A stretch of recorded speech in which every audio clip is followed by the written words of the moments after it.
أعوذ بالله من الشيطان الرجيم بسم الله الرحمن الرحيم الحمد لله رب العالمين الصلاة والسلام على سيدنا محمد وعلى آله وصحبه أجمعين أما بعد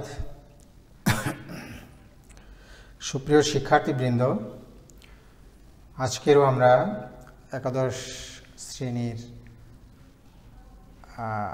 ইসলাম শিক্ষা বিষয়ের প্রথম পত্রের দ্বিতীয় অধ্যায় নিয়ে আলোচনা করব। তো আমরা আজকের ক্লাসের মাধ্যমে এই অধ্যায়টি আমরা শেষ করব। তো আজকের যে বিষয়গুলোর প্রতি আমরা আলোকপাত করব সেখানে রয়েছে ব্যক্তি জীবনকে সুন্দরভাবে গড়ে তোলার জন্য ইসলামের যে দিক নির্দেশনাগুলো আমরা ইতিপূর্বে আলোচনা করেছি তারই ধারাবাহিকতায় আজকে রয়েছে দেশপ্রেম, তারপরে হারাম উপার্জনের কুফল, এরপরে আরেকটি বিষয় রয়েছে যে ইসলামে প্রতিবন্ধী ও শিশুদের অধিকার এবং নারীর অধিকার ও মর্যাদা, এই কয়েকটি বিষয়ের প্রতি আলোকপাত করব। তো শুরুতে আমরা আলোচনা করি যে দেশপ্রেম। আসলে এই মহান বিশ্বের মালিক হচ্ছেন মহান রব্বুল আলামিন। তিনি আমরা যে দেশ বা ভূখণ্ড, আমরা দেশ নামে যেটাকে আমরা দাবি করি, এই দেশপ্রেম আসলে ইসলামের একটি গুরুত্বপূর্ণ বিষয়। যে মানুষ যে ভূখণ্ডে জন্মগ্রহণ করে সেই ভূখণ্ডের প্রতি তার অপরিসীম দায়িত্ব এবং কর্তব্য রয়েছে। এই দেশপ্রেমে উদ্বুদ্ধ হওয়ার জন্য ইসলাম সুস্পষ্ট দিক নির্দেশনা দিয়েছেন। এখানে বলা হয় যে হুব্বুল ওয়াতান মিনাল ঈমান, বলা হচ্ছে যে দেশপ্রেম হচ্ছে ঈমানের গুরুত্বপূর্ণ অঙ্গ। আমরা যদি লক্ষ্য করি যে প্র্যাকটিসটা কেমন ছিল, যে আল্লাহ রাসূল সাল্লাল্লাহু আলাইহি ওয়াসাল্লাম তিনি দেশকে এত বেশি ভালোবাসতেন যে তিনি যখন মক্কা থেকে মদিনায় হিজরত করছিলেন তখনও তিনি যাওয়ার পথে মক্কার দিকে ফিরে ফিরে বারবার তাকাচ্ছিলেন এবং বলছিলেন যে হে মাতৃভূমি, তোমাকে আমি ছেড়ে যেতে চাইনি, আমাকে এই ভূমি ছেড়ে যেতে বাধ্য করা হয়েছে, তোমাকে আমি ভালোবাসি। তো আমরা ইসলামের এই চেতনায় উদ্বুদ্ধ হয়ে আমাদের ভিতরে দেশপ্রেমের যে মহান অঙ্গীকার, এটা থাকা একান্ত বাঞ্ছনীয়।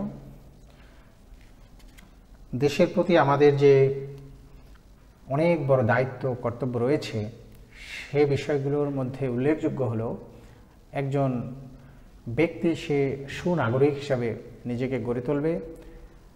আর সুনাগরিকের মধ্যে প্রতিটি সে হবে সৎ এবং যোগ্য। যদি সৎ হয় কিন্তু তার যোগ্যতা না থাকে তাহলে সেই সততা দিয়ে দেশের খুব একটি কল্যাণকর কাজ করা সম্ভব হবে না। তো শিক্ষার্থীদের জন্য সর্বাগ্রে প্রয়োজন হচ্ছে নিজেদেরকে সৎ এবং যোগ্য নাগরিক হিসেবে গড়ে তুলতে হবে। আর এটা সম্ভব হলো যদি ইসলাম প্রদত্ত যে দিক নির্দেশনা রয়েছে ব্যক্তি জীবনকে গঠন করার জন্য, এগুলোকে যদি আমরা মেনে চলি তাহলেই একজন যোগ্য নাগরিক হিসাবে আমরা গড়ে উঠতে পারব। পাশাপাশি আমরা যদি আমাদের যে দায়িত্ব অধ্যয়ন, এটা যদি আমরা যথাযথভাবে আদায় করি তাহলে আমরা নিজেরা যোগ্য নাগরিক হিসাবে গড়ে উঠতে সক্ষম হব। আরেকটি বিষয় এখন আমরা আলোচনা করব হারাম উপার্জন। তো এর আগের ক্লাসে আমরা হালাল উপার্জনের গুরুত্ব নিয়ে আলোচনা করেছিলাম যে হালাল উপার্জন হচ্ছে সকল প্রকার ইবাদতের প্রাণ বলা হয়। এখন যদি আমরা হারাম পথে উপার্জন করি তাহলে দেখা যায় যে আমাদের ইবাদত বন্দেগী কোনো কিছুই আসলে আল্লাহর কাছে কবুল হবে না। তো যেমন আমাদের সমাজে খুব প্রচলিত একটা ধ্যান ধারণা মানুষ পোষণ করে, সেটা হচ্ছে যে এখন আমার যা করার যে কোনো পথেই আমি উপার্জন করব, আর শেষ বয়সে গিয়ে আমি হজ করব। তো এই যে হারাম পথে যদি উপার্জন করা হয় এবং এইটা জেনে শুনে বুঝে কেউ যদি এটা করে, তো দেখা যাবে যে এই ব্যক্তির হজ কবুল হওয়ার কোনো নিশ্চয়তা নেই, বরং তার হজ, তার পরিশ্রম, তার অর্থ বিত্ত যা কিছু খরচ করা সবই বিফলে যাওয়ার এখানে সম্ভাবনা রয়েছে, কারণ সে জেনে বুঝে সজ্ঞানে সে হারাম পথে উপার্জন করেছে। তাই আমাদের উচিত হলো এই আমাদের যে উপার্জন এটা যাতে হালাল পথে হয় সেদিকে আমাদের গভীরভাবে মনোনিবেশ করা প্রয়োজন এবং সচেতন হওয়া প্রয়োজন। এরপরে আমরা আলোচনা করব আজকের আমাদের শিশু ও প্রতিবন্ধীদের সুস্পষ্ট যে অধিকারগুলো রয়েছে এ বিষয় নিয়ে আমরা একটু কথা বলবো।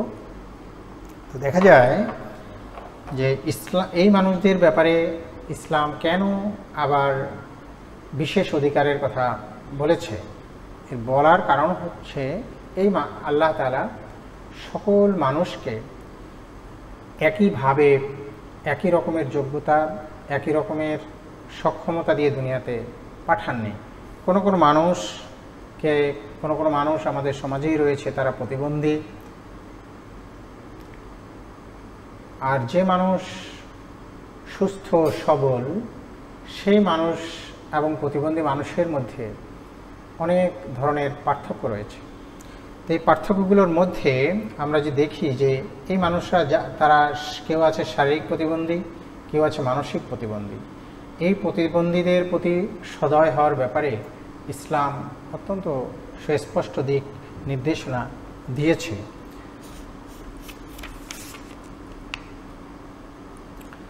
তাদের প্রতি মানবিক আচরণ করার দায়িত্ব যারা সুস্থ সবল ব্যক্তি তাদের উপর ইসলাম অর্পণ করেছে। তারপরে অন্যান্য যে সকল অধিকারগুলো রয়েছে, যেমন পরিবার গঠনের অধিকার, মানবীয় আচরণ পাবার অধিকার, তার পাশাপাশি তাদের শিক্ষা প্রশিক্ষণ লাভের যে অধিকার, চিকিৎসা সেবা লাভের অধিকার, পরিবার গঠনের অধিকার, মানসিক ও দৈহিক ঝুঁকিতে বিশেষ নিরাপত্তা লাভের অধিকার ইসলাম তাদেরকে দিয়েছে। এবং অন্যান্য যে সকল অধিকারগুলো সাধারণ মানুষের জন্য রয়েছে, একই অধিকার অমুসলিম যারা প্রতিবন্ধী মানুষ রয়েছে তাদের জন্য ইসলাম স্পষ্ট করে দিয়েছে। এরপরে আমরা আলোচনা করতে চাই আমাদের নারীর অধিকার। নারীর অধিকার এটা অত্যন্ত গুরুত্বপূর্ণ একটি বিষয়, যে এখন নারীদের ব্যাপারে বিশেষভাবে বলার কি কারণ রয়েছে সেটা একটু আমরা পর্যালোচনা করে দেখি। যে আমরা যদি লক্ষ্য করি, যুগে যুগে আল্লাহ তাআলার এই মানব কুলের যে দুটো শ্রেণী রয়েছে, একটা পুরুষ এবং আরেকটা হচ্ছে নারী, কিন্তু এই নারী সমাজ যুগে যুগে তারা বিভিন্নভাবে অধিকার বঞ্চিত। তারা একরকম বলা যায় যে বিভিন্নভাবে পুরুষতান্ত্রিক সমাজে তারা চরম বৈষম্য ও অবহেলার শিকার হচ্ছিল। যেমন যদি আমরা দুই একটা উদাহরণ দিয়ে বলতে চাই, যে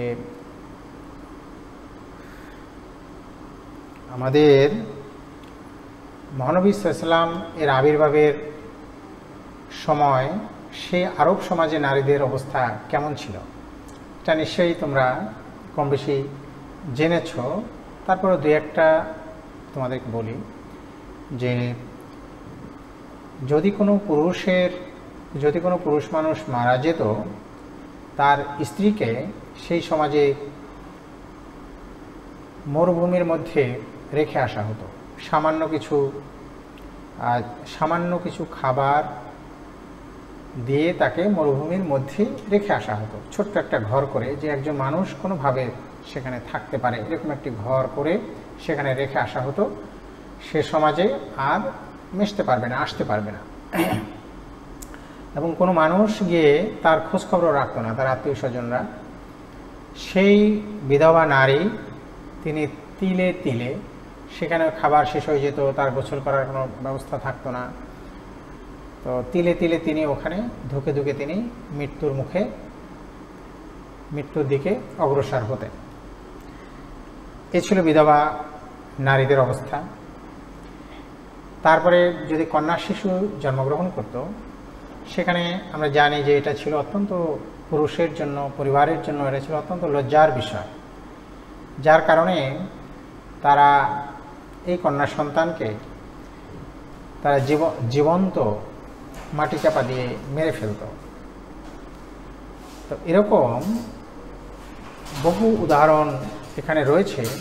এমনকি বিভিন্ন সমাজে এর পূর্বেও বিভিন্ন সেই আইয়ামে জাহিলিয়াতের সমাজের পূর্বেও বহু সমাজে নারীদের অবস্থা এমন ছিল যে তাদেরকে মানুষ হিসেবেই মনে করা হতো না। এমনকি মনে করা হতো যে এরা হচ্ছে দুনিয়াতে যত রকমের অশান্তি, বিশৃঙ্খলা, এর প্রধান কারণই হচ্ছে এই নারী। আর পরকালের জীবনে এই নারী হচ্ছে দোজখের দরজা হিসাবে কোনো কোনো সমাজে নারীদেরকে মনে করা হতো যে এরা হচ্ছে জাহান্নাম কিংবা দোজখে, নরকে যাওয়ার গেটওয়ে। তো নারীর কারণেই যত পুরুষের সমস্যা দুনিয়া এবং পরকালে, এই কারণে নারীদেরকে সব ধরনের অধিকার থেকে বঞ্চিত করা হতো। তাদেরকে শুধু পণ্য সামগ্রীর মতো যেমন ইচ্ছা তেমন ব্যবহার করা হতো। তো এইরকম একটি সমাজে যখন ইসলামের সুমহান বাণী উচ্চারিত হলো, তখন নারীদের মর্যাদা মূলত প্রতিষ্ঠিত হলো এবং নারীদের অধিকার সুস্পষ্টভাবে উল্লেখ করা হলো, এবং সেখানে নারী এবং পুরুষের মূলত সমান অধিকার ও মর্যাদায় অধিষ্ঠিত করা হলো। সেখানে যেমন কোরআনে বলা হয়েছে যে পুরুষ কিংবা নারী যেই ভালো কাজ করবে, এই ভালো কাজের বিনিময়ে তারা জান্নাতে যেতে পারবে। তো ভালো কাজ নারী করুক কিংবা পুরুষ মানুষ করুক, ভালো কাজের মর্যাদা কিংবা তাদের মূল্যায়ন হচ্ছে অভিন্ন। পুরুষ যদি ভালো কাজ করে তার বিনিময়ে সে পাবে জান্নাত, যদি নারী যদি ভালো কাজ করে তার বিনিময়ে সে জান্নাত পাবে। একইভাবে নারীদের আমরা লক্ষ্য করি যে আরও তাদের মর্যাদা আরও বাড়িয়ে দিয়ে সেখানে আমাদের নবী মুহাম্মদ সাল্লাল্লাহু আলাইহি ওয়াসাল্লাম তিনি ঘোষণা করেছেন, আল জান্নাতু তাহতা আকদামুল উম্মাহাত। তার মানে হলো যে মায়ের পদতলে হচ্ছে সন্তানের বেহেশত। এটা তোমাদের বোঝা অত্যন্ত জরুরি যে আসলে মায়ের পদতলে সন্তানের বেহেশত, এর মানেটা কি? আসলে এর মানে হচ্ছে যে মা যদি কোনো কারণে অসন্তুষ্ট হন, খুব কঠিন অবস্থাতেও, কঠিন মানে হচ্ছে যদি আল্লাহর সাথে শিরক করার মতো আদেশ যদি মা দেন, তাহলে তাও বিনয়ের সাথে সেটা অস্বীকার করতে হবে। কিন্তু তারপরেও মায়ের সাথে দুর্ব্যবহার করা কিংবা মাকে কষ্ট দেওয়া এটা যাবে না। তো আবার বলা হচ্ছে যে ব্যক্তি মাকে জীবিত অবস্থায় পেল, সে ব্যক্তি জান্নাতে প্রবেশ করল না, এ ব্যক্তিকে দুর্ভাগা বলা হয়েছে। আবার এমন হাদিস এভাবে আছে যে আল্লাহ রাসূল সাল্লাল্লাহু আলাইহি ওয়াসাল্লামকে জিজ্ঞেস করা হলো যে আমি আমার কাছে সবচেয়ে বেশি সম্মানের অধিকারী কে, আমার কাছে বেশি সম্মান পাওয়ার যোগ্য হলো পৃথিবীতে কে? আল্লাহ রাসূল সাল্লাল্লাহু আলাইহি ওয়াসাল্লাম বলেছেন তোমার মা। আবার জিজ্ঞেস করা হলো কে? আল্লাহ রাসূল সাল্লাল্লাহু আলাইহি ওয়াসাল্লাম একইভাবে বললেন তোমার মা। আবার তৃতীয়বারেও বললেন তোমার মা, চতুর্থবারে বলেছেন তোমার বাবা। তো এ থেকে বোঝা যায় যে আসলে ইসলাম নারীদেরকে খুবই উঁচু মর্যাদায় অধিষ্ঠিত করেছেন। এখন নারীর এই মর্যাদা শুধুমাত্র মায়ের বেলায় নয়, অন্যান্য যে সকল স্টেজগুলো আছে নারীদের জন্য, সেক্ষেত্রেও দেখা যায় যে নারীদের খুবই উঁচু স্থানে অধিষ্ঠিত করা হয়েছে। যেমন ধরো, যখন কন্যা শিশু অবস্থায় তার অধিকার, সেখানেও কন্যা শিশুকে অধিক গুরুত্ব দেওয়ার ব্যাপারে সুস্পষ্টভাবে বর্ণনা করা হয়েছে।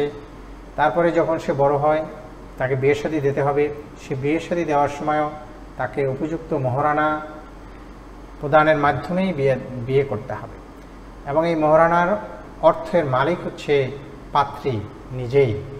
এবং বিয়ের ক্ষেত্রে পাত্র যেমন পাত্রীকে পছন্দ করার একটি বিষয় আছে, একইভাবে পাত্রীও পাত্রকে দেখে শুনে বুঝে পছন্দ কিংবা অপছন্দ করার অধিকার ইসলাম নারীকে দিয়েছে। এভাবে যদি আমরা লক্ষ্য করি যে শিশু হিসাবে তাকে মর্যাদা দিয়েছে কন্যা শিশুকে, আবার সেখানে যখন বড় হয়, তখন সে বড় হয়ে বিয়ে শাদী হয়, তখন যখন সন্তানের মা হয় তখন মা হিসাবে দিয়েছে, আবার বধূ হিসাবে তাকে মর্যাদা দিয়েছে। এভাবে প্রতিটা স্তরেই নারীকে উঁচু স্থানে অধিষ্ঠিত করেছে ইসলাম।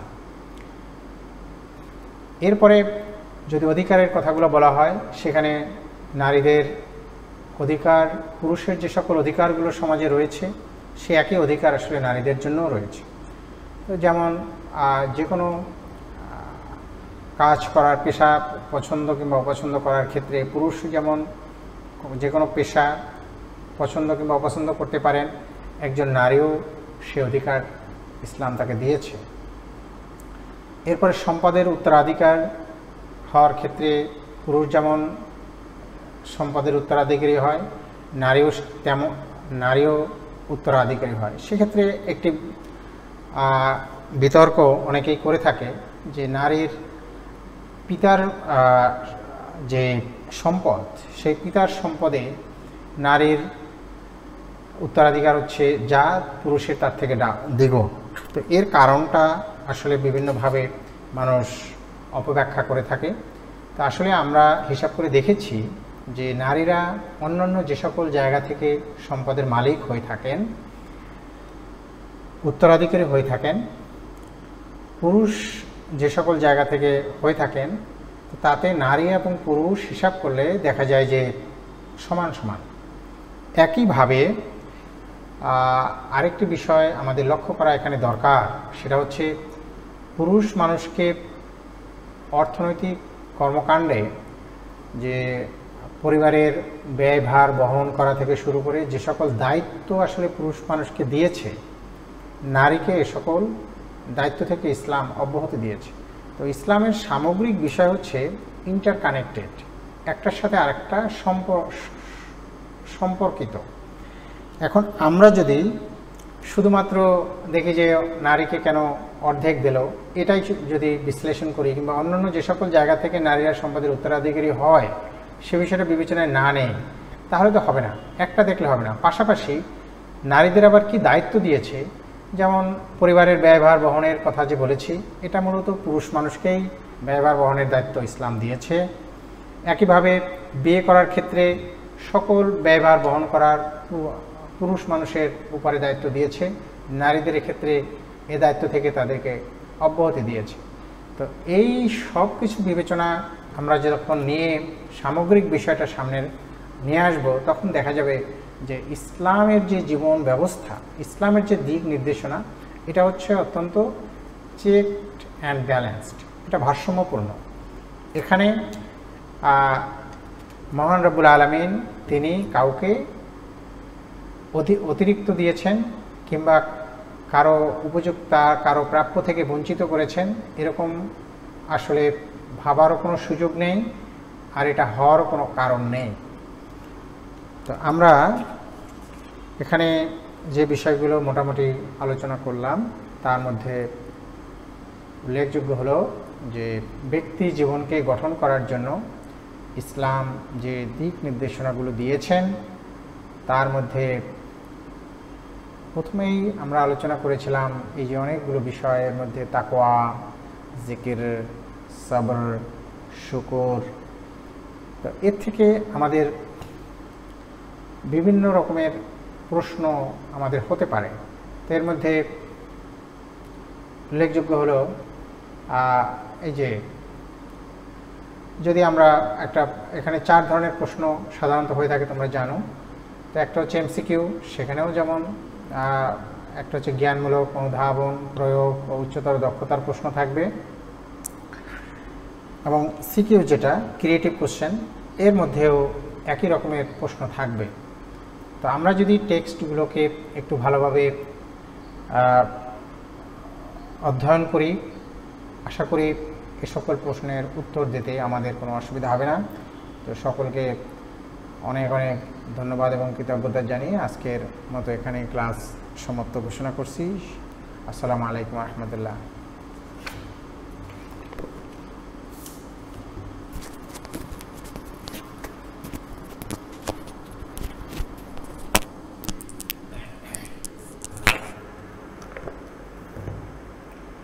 বুঝলেন, যারা হলো মানে ক্লাসরুমে ক্লাস নিয়ে অভ্যস্ত, এরকম ক্লাস নিয়ে একটা কিছু মজা লাগে।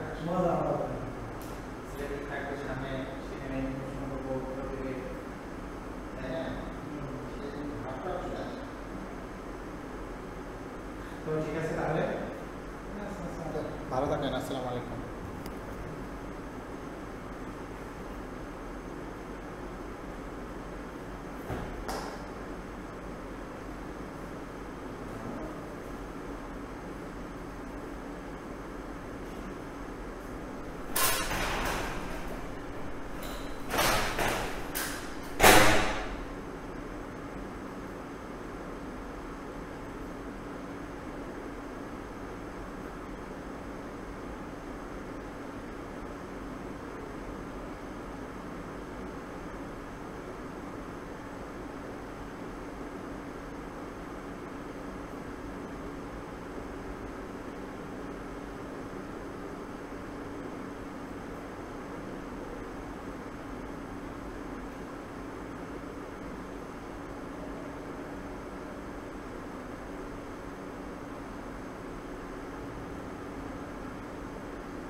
বুঝতে পারবেন